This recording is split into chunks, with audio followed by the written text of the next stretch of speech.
Hi viewers, my beloved subscribers. I greet you once again in the name of Jesus. Thank you for being faithful and always following me on my YouTube channel. I want to welcome you to continue as we do the continuation of part 1. We'll be talking about the magical hand. The hand that can perform miracles. I mean this hand.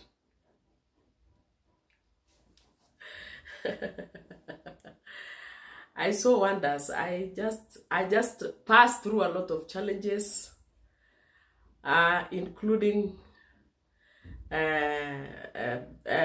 my hand being called, it's a magical hand. The reason why it was called a magical hand is because when polio attacked me, it paralyzed the lower limbs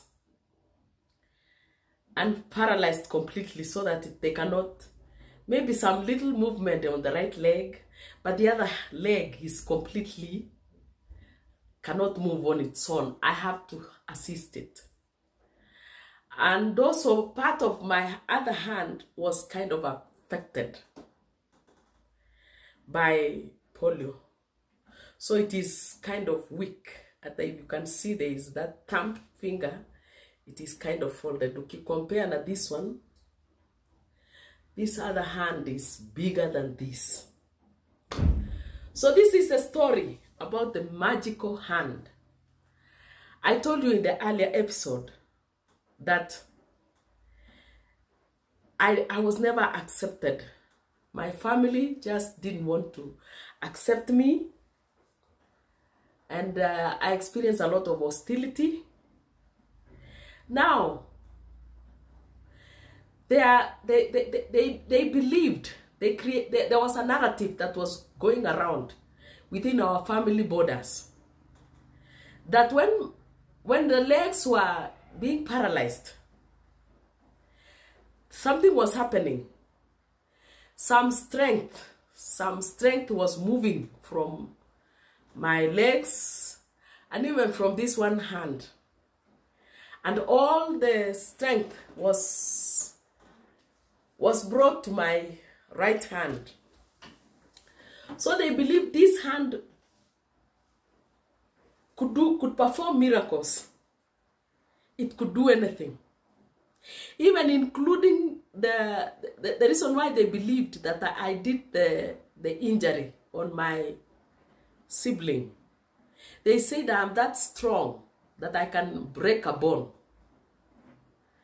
And somehow it was believed by everyone. And they will always refer to my hand. Ukiona hiyo mkono vile iko strong, hiyo mkono inaweza kukuvunja, inaweza kukufanya anything. And that was the narrative that really moved around like fire in my community. And I used to hear, and they used to talk it on my ears, and they will talk about the magical hand. So these are some of the cases that happened, that they believed that the magical hand did it. So there was, every year during harvesting, it was a time of harvesting in that village of Kilgoris. And normally what happens is that everyone else will go to the farm to do the harvesting. So one of my moms made tea and put in that big kettle, so that when people are coming from work, they will have something to cool themselves with after hard work. And what she did, there's these ropes that are made that can be put, you can put anything, even if it is in a sufuria, in anything, and it's normally hanged up in the house. And so, what happened is, during the harvesting, some young men, that is my brothers from the other father, they sneaked out. They knew there was tea that was kept somewhere in the house for them. So they sneaked from the farm. As usual, I'm just alone. There's nobody else in the compound. So they sneaked and they removed the kettle full of tea. And they did it. They drank all of it. I don't know whether they drank it, all of it, or they poured some of it. And they left the kettle up. So, and they went back, sneaked back to work. And nobody knew that these people came and did whatever they did. Personally, I saw them because I was always there. So when they came, they found an empty kettle. And guess who was blamed for what happened? It was my hand. Imagine I'm 5 years old. I am almost between 5 and 6 years old. Because I can't remember the exact dates because we were in Kilgoris, Maasai land. So they came and said, it is Flora. It is Flora. Imagine I'm crawling. I'm 5 years old. Where the tea was put up somewhere in almost to the roof. They said it is my magical hand that did the bringing down of the kettle. And I did justice to the electric kettle. And it was believed. Everyone else believed. Even my dad believed. And again, I was in for it.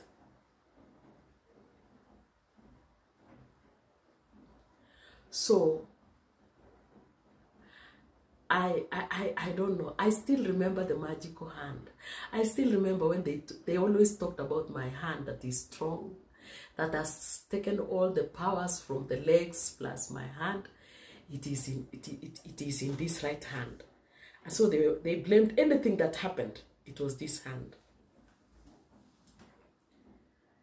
That was terrible. So, superstition. Africans they will be superstitious. They will blame it on witchcraft. They will blame it on we were cast, I was cast, we were cast. And sometimes that is the reason why, even when you sit next to someone, they will always run away from you. And they will keep off from you. We have cases of some children who are locked at home. They are wanafungiwa ndani ya manyumba.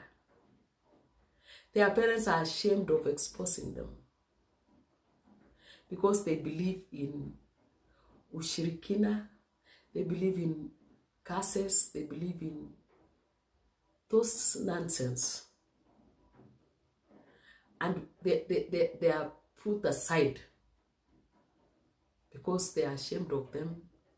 They feel people laugh at them. They fear stigma.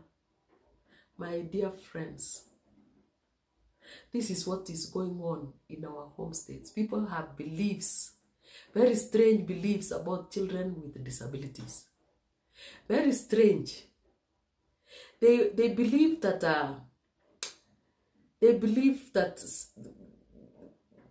they are maybe they could have some laana mahali, and they will always want to put them aside.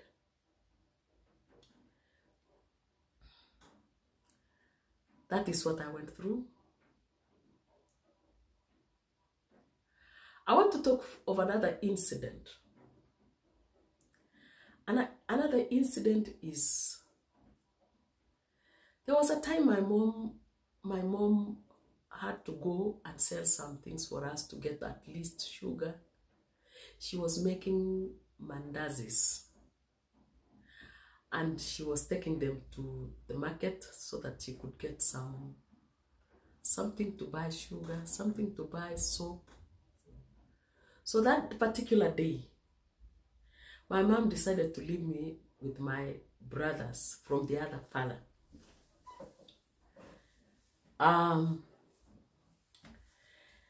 This is to show that maybe before 5, I was being bullied, but I could not remember. So when mom was going, she told me, stay with so and so. I refused completely. I cried, but all the same, mom just had to leave. And he left me in the hands of those guys. So these guys started threatening me. Flora, keep quiet. Every moment they will come close to me, I was so scared stiff. I was seeing beasts. I wasn't seeing people.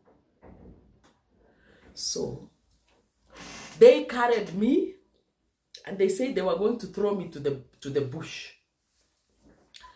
So one got hold of my hand and another one got of this other hand. And literally, they pulled me from on the floor, on the ground, and they pulled me on the, just like a sack of maize, how it is pulled. And to make the matters worse, where they were passing through, it was an entrance of the cows.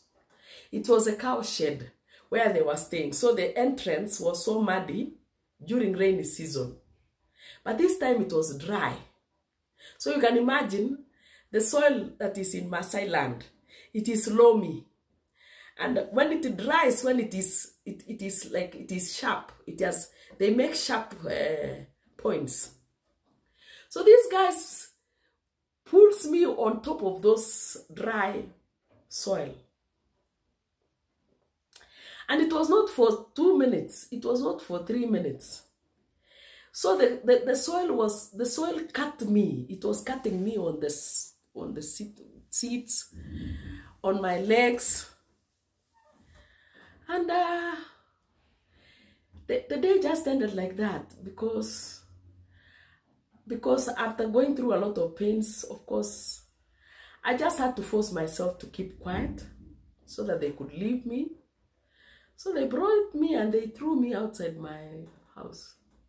Again, I didn't have anybody to report that matter to. Because even if I could report to my mom would not say anything.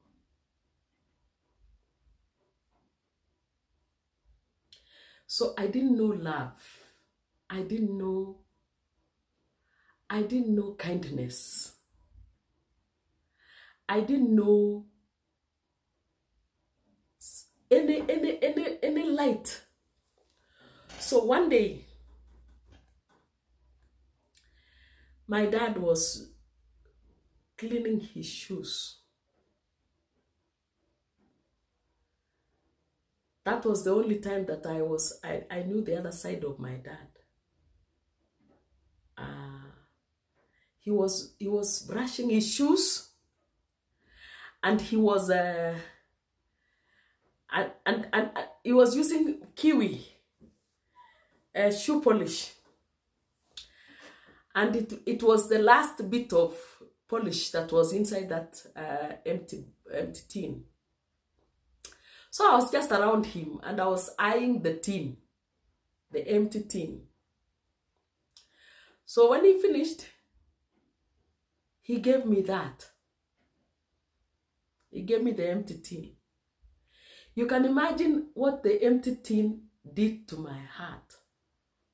It really changed my heart. And I felt for once, my dad has showed me love. My dad has showed me kindness. I went home feeling so great. I felt what he did to me was the best thing he ever did. And that was the only opportunity that I saw the other side of my dad. And all of a sudden, it can change my heart. And I felt like loving him. But before that, he wasn't anybody to me. Yes, viewers, those are the incidences those are issues persons living with disabilities go through.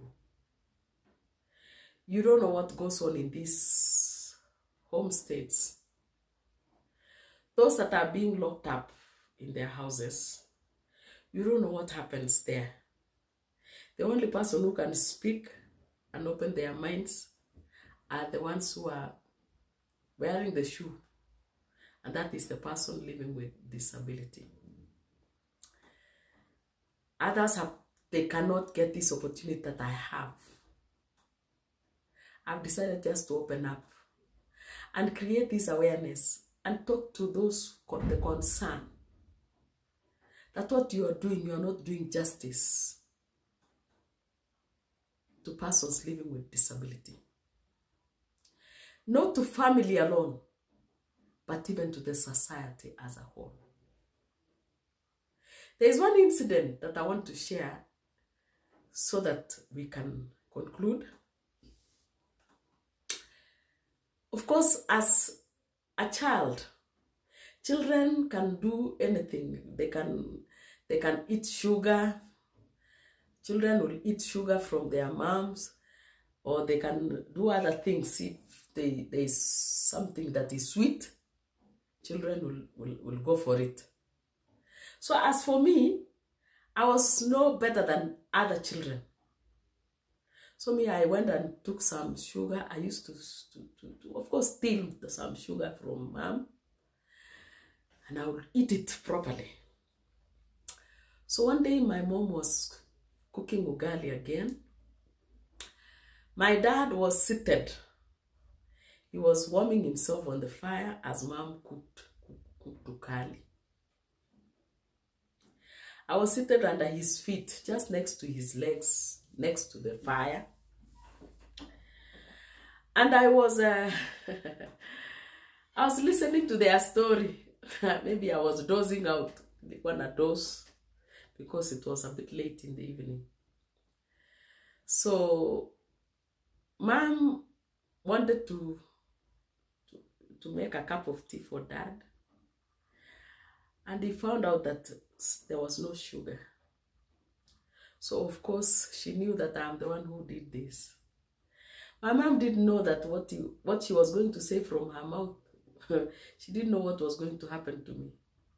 So she just mentioned that I don't know what to do with this child. Amelamba sukari yote. So dad, karibu amuke kwa kiketi. He almost stood on his chair. So the next thing I saw, he just pulled out a burning wood, a burning firewood, and placed it on my cheek. I still have that that alama on my cheek here. So he burned me, and I had a big scar here. Now, word went round. I don't know who spread the rumor that I was burned. Very early in the morning, I was hearing from the rest of the community. I think Flora was burned. Yedi Mwizi. I was again given a new name. I was a thief. So people, they needed to be careful about my...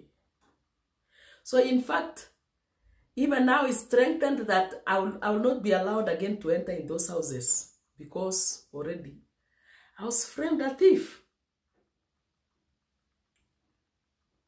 These are real stories. So in the morning, I was walking sides. I didn't want to go where people are. But because I was a child and very innocent, I'll just walk and do my own usual things. And okay, we thank God the wound healed. And that is it. That is one of the things that really I cannot forget. I did not forget. Because the sky is there to show that something happened when I was young. My viewers, my beloved viewers, this is my story. I'll continue. There's more to be told. I told you in my first episode that I've lived a lonely life, and it has continued to date. It is still there, but I'm used to.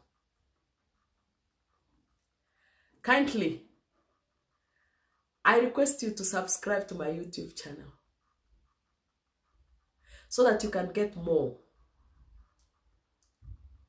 I love you guys. God bless you.